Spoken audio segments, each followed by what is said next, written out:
Hello friends, welcome to programming with Rakesh. आज की ये वीडियो बहुत ही इम्पॉर्टेंट है। इसके दो कारण हैं। इस वीडियो में हम बात करने वाले हैं एंगुलर कंपोनेंट या डायरेक्टिव के लाइफ साइकिल हुक के बारे में। और इसके इम्पॉर्टेंट होने का पहला कारण है कि इंटरव्यू में बेसिकली कभी भी एंगुलर का इंटरव्यू होता है तो इंटरव्यूअर इसके बारे में हमेशा पूछता है। और दूसरी चीज़ क्या है कि अगर आपको ये लाइफ साइकिल हुक अच्छे से समझ में आ जाता है तो आपकी जो पकड़ है एंगुलर टॉपिक पे, एंगुलर की कोडिंग में और स्ट्रांग हो जाती है। तो चलिए इस वीडियो को शुरू करते हैं।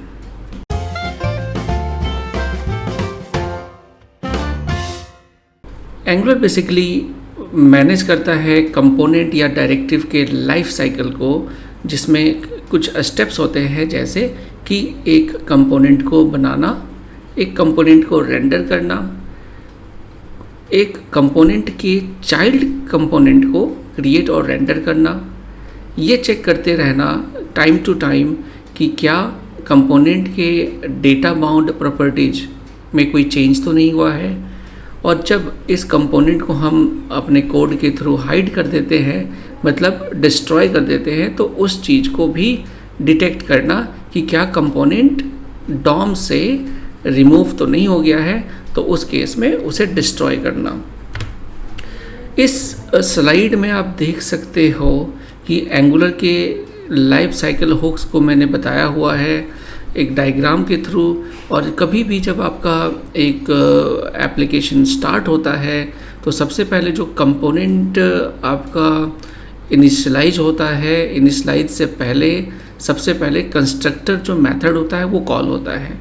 तो क्योंकि कंस्ट्रक्टर एक क्लास की फ़ाइल होती है और उसका एंगुलर कंपोनेंट से लेना देना वैसे नहीं होता है, तो इसे हम एंगुलर के लाइफ साइकिल हुक्स में काउंट नहीं करते। तो ये सबसे पहला मेथड, जब कभी भी हमारा कंपोनेंट रन होता है, रेंडर होता है, तो सबसे पहले कंस्ट्रक्टर कॉल होता है।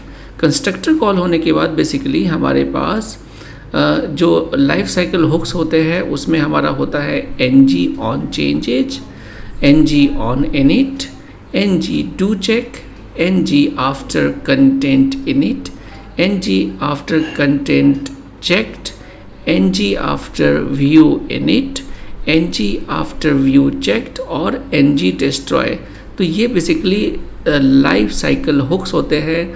मतलब इस हुक का मतलब बेसिकली क्या होता है कि जब हम एक कंपोनेंट पे वर्क करते हैं, जब कंपोनेंट हम बनाते हैं, जब हमारा कंपोनेंट इनिशियलाइज होता है, रेंडर होता है, और कभी भी जब हम अपने कंपोनेंट पे माउस ओवर या क्लिक करते हैं, एक एक्शन परफॉर्म करते हैं, तो कंपोनेंट और व्यू हमेशा अपडेट हो जाता है।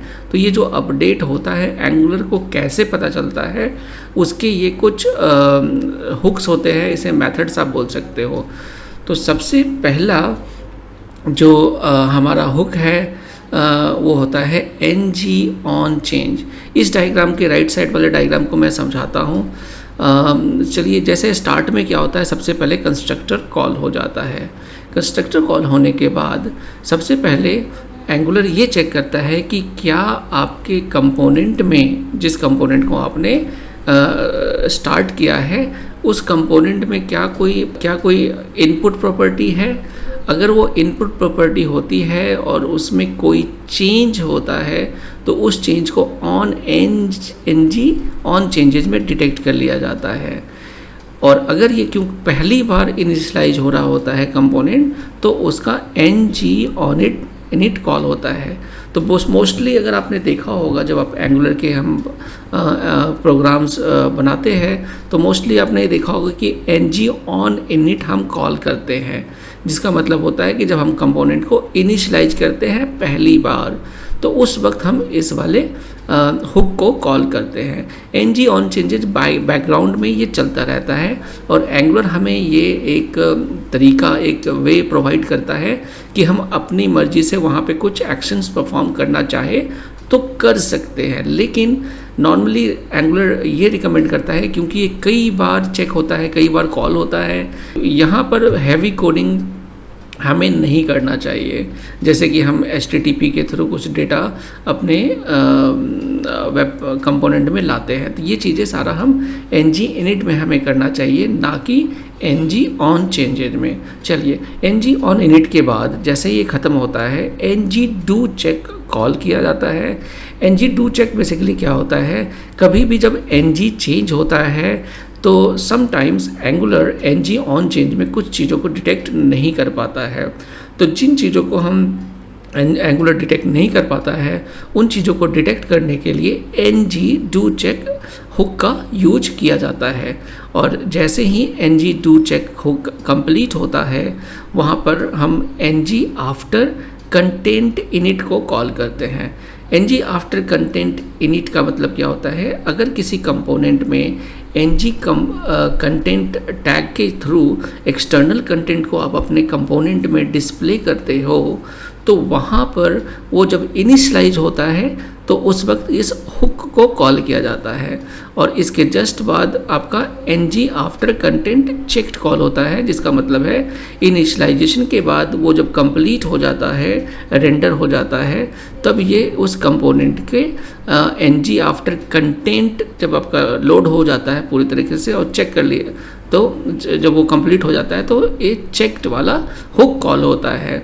और अगर ये पहला इंस्टेंस है और यहाँ पर जब आपका एक कंट्रोल एक कंपोनेंट के ng आफ्टर कंटेंट चेक्ड का काम कंप्लीट हो जाता है, तो यहाँ के बाद अगर इस कंपोनेंट का कोई चाइल्ड कंट्रोल है, चाइल्ड कंपोनेंट है, तो उस चाइल्ड कंपोनेंट का बिल्कुल स्टार्ट से लेकर ये सारा का सारा प्रोसेस चलता है। तो अगर हम मान के चलते हैं कि यहाँ चाइल्ड कंपोनेंट नहीं है और ये पहला इंस्टेंस है, तो इसके बाद ng आफ्टर कंटेंट चेक्ड के बाद ng after view checked call होता है, जो ये देखता है कि क्या उस कंपोनेंट का जो व्यू है वो पूरी तरह से रेंडर हुआ है या नहीं हुआ है। और उसके पहले ये एक्चुअली व्यू इनिट होता है। तो इनिट अगर आपको देखोगे तो चाहे वो ऑन इनिट हो, चाहे वो आफ्टर कंटेंट इनिट हो या आफ्टर व्यू इनिट हो, ये एक ही बार कॉल होता है। और नेक्स्ट टाइम से जब आपका कंपोनेंट पे आप कुछ एक्शन परफॉर्म करते हो तो सिर्फ ng on changes, ng do check, ng after content check, ng after view check, ये कॉल होते हैं। और जब हम अपने कंपोनेंट को वहाँ से डॉम से हटा देते हैं तो वहाँ पर ng ऑन डिस्ट्रॉय आपका हुक ये कॉल होता है। इसी चीज़ को यहाँ लेफ़्ट साइड में मैंने थोड़ा सा बताया हुआ है।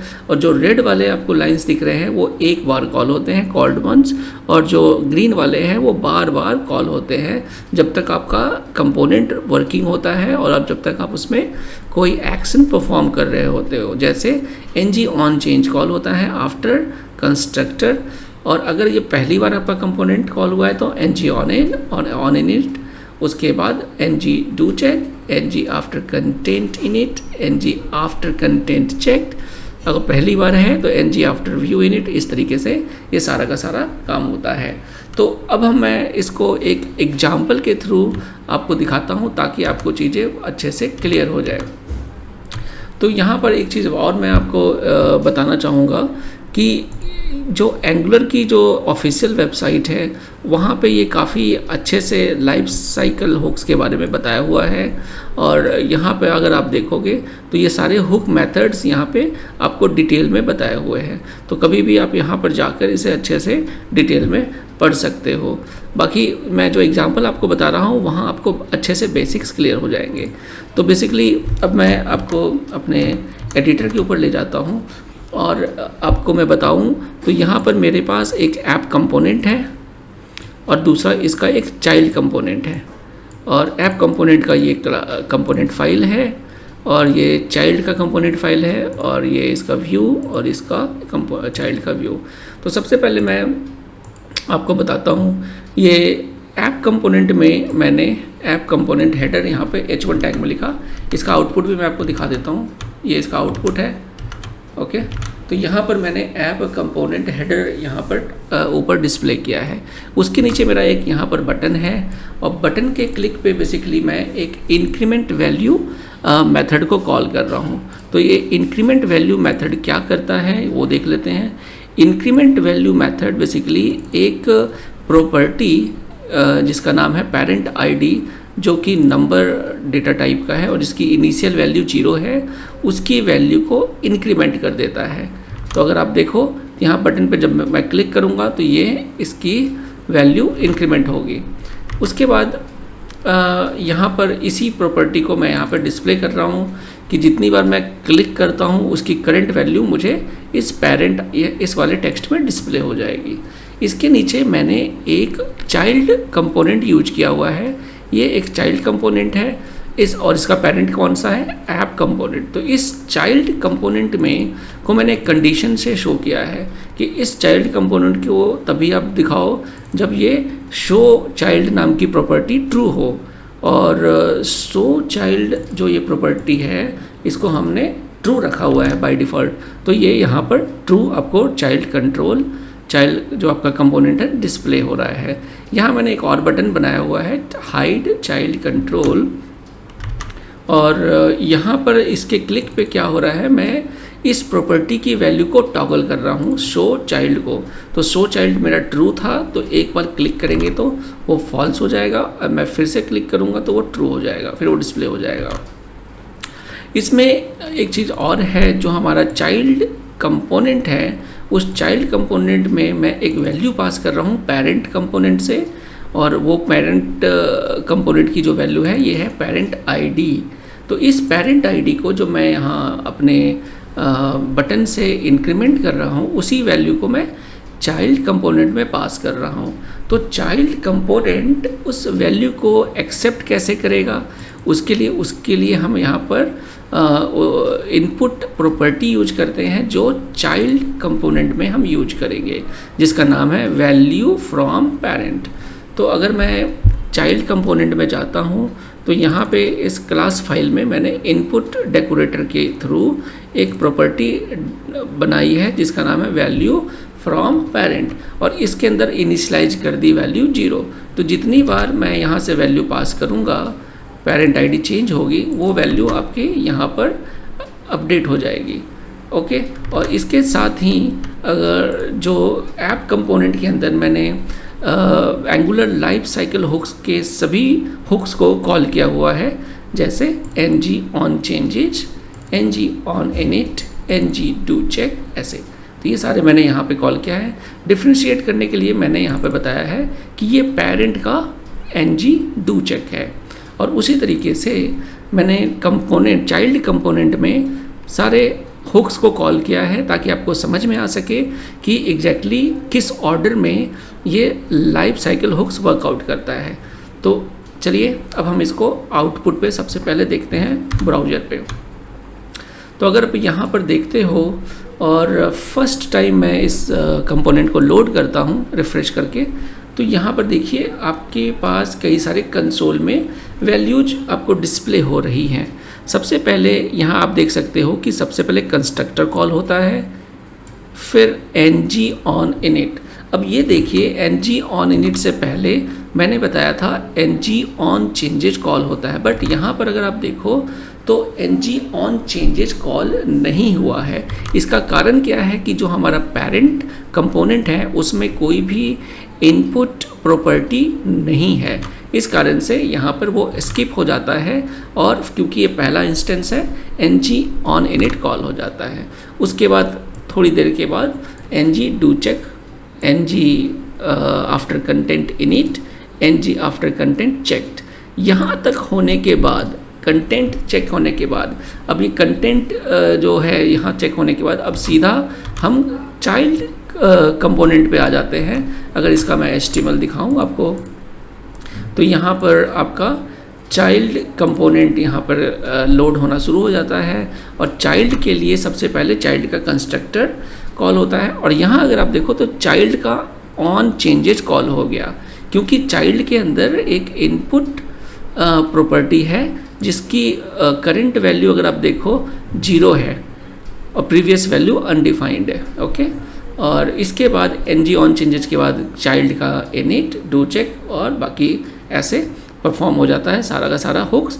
उसके बाद जब चाइल्ड का आफ्टर व्यू चेक्ड कंप्लीट हो जाता है तो फिर पेरेंट के आफ्टर व्यू इनिट और आफ्टर व्यू चेक्ड कॉल होता है। तो अगर आप यहाँ देखो, जैसा मैंने पहले बताया था, इस पोजीशन पे यहाँ पर ng after content checked complete होने के बाद यहाँ से चाइल्ड कंपोनेंट की का सारा प्रोसेस फिर से चलता है, constructor ng on changes blah blah blah. Okay, तो ये आपको क्लियर हो गया होगा। अब हम क्या करने वाले हैं, अब यहाँ से मैं इसे क्लियर कर देता हूँ और फिर अब मैं एक ऐड बटन पे क्लिक करता हूँ। ऐड करते ही क्या होगा, इसकी वैल्यू 0 से 1 हो जाएगी और ये 1 वाली वैल्यू पास हो जाएगी आपके चाइल्ड कंट्रोल के पास और वहाँ पर भी वैल्यू अपडेट हो जाएगी 1।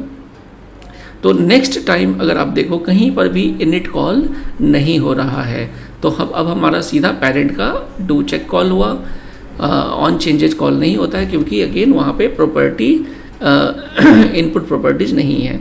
तो पेरेंट का do ng do check after content checked, child का सीधा ऑन चेंजेज। अब यहाँ ऑन चेंजेज में अगर आप देखो तो प्रीवियस वैल्यू 0 थी, अब करंट वैल्यू आपकी 1 हो चुकी है। ओके, फिर उसी तरीके से चाइल्ड का डू चेक, चाइल्ड का content check, view check, parent का व्यू चेक, पेरेंट का डू चेक और फिर पेरेंट का कंटेंट चेक, चाइल्ड का डू चेक। तो ये प्रोसेस होता रहता है। और जब हम यहाँ पे नोटिस करने वाली बात ये है कि यहाँ पे कहीं भी हम इनिट नहीं कर रहे, तो जितनी बार मैं कॉल करूँगा यहाँ पे कहीं भी हमारा इनिट कॉल नहीं होगा।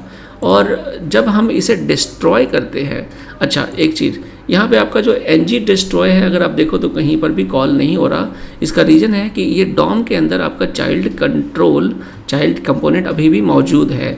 तो अगर मैं इसे हाइड करता हूँ तो हाइड करने के बाद ये चाइल्ड का ng ऑन डिस्ट्रॉय कॉल होता है। तो इस तरीके से ये हमारा एंगुलर का लाइफ साइकिल हुक होता है और ये बहुत ही इम्पॉर्टेंट है। इसके एग्जांपल्स आप प्रैक्टिस कर सकते हो जैसा मैंने आपको यहाँ पर बताया हुआ है, और ये इंटरव्यूज के लिए बहुत ही इम्पॉर्टेंट है। तो इसे अच्छे से समझना बहुत ज़रूरी है। तो आशा करता हूँ आपको ये वीडियो अच्छी लगी होगी और थैंक यू वेरी मच।